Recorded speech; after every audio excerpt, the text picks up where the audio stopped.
So we've snapped the gaining streak, the 7-day gaining streak, as we've seen a 100-point drop intraday. For the Nifty Bank as well, we've declined nearly 400 points from the top of the trading session.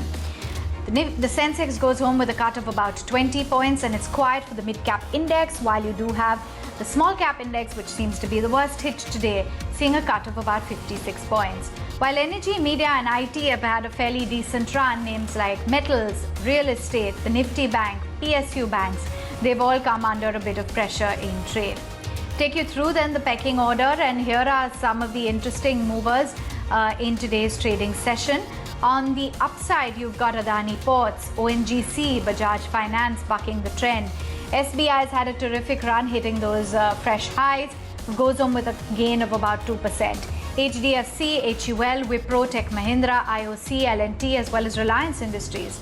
On the flip side, though, Tata Steel, JSW Steel in the red, Grasim, ICICI Bank, SBI Life, you've got Kotak, as well as Titan, Infra, ITC. They're all muted in today's trading session. To the newsmakers then, you've got a lot of those auto stocks in the limelight today, largely on the back of the May auto sales numbers. Bajaj saw strong auto export growth. Tata Motors saw a multifold jump in CV sales. M&M fared well. Meantime, ITC continues to remain muted ahead of its earnings. We're expecting the top line to grow about 10% year on year. Narayan Ridale, it's been the strongest quarter ever. We spoke with Viren Shetty, the ED and the group COO, who said that this kind of attraction is likely to continue, and it's largely attributed to the lower COVID cases. Meantime, you also had Cipla in focus, committing over $1 billion to Moderna for the COVID-19 vaccine booster. Magma FinCorp, a mammoth loss of 664 crore rupees. And you also had Adar Poonawalla bringing on board Vijay Deshwal of ICICI Bank to take charge as the CEO of the company. Aurobindo Pharma on Goldman Sachs' radar, they maintained a buy with an 1140 rupee target.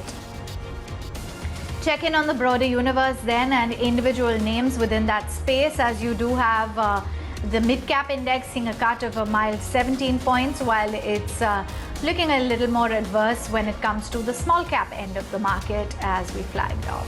Just going to bring up some names for you. PNB Housing looking good, Capri Global in the green.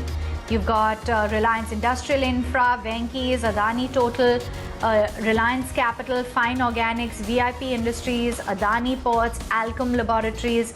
They're all active, while on the flip side, Reddington down 6.5%, Dishman Carbogen loses out, Wockhardt is in the red by nearly 5%, Hindustan Copper, Shilpa Medicare, Relaxo Footwear, Tata Motors, DVR sinks in trade, SpiceJet, Sri Renuka, as well as GSFC.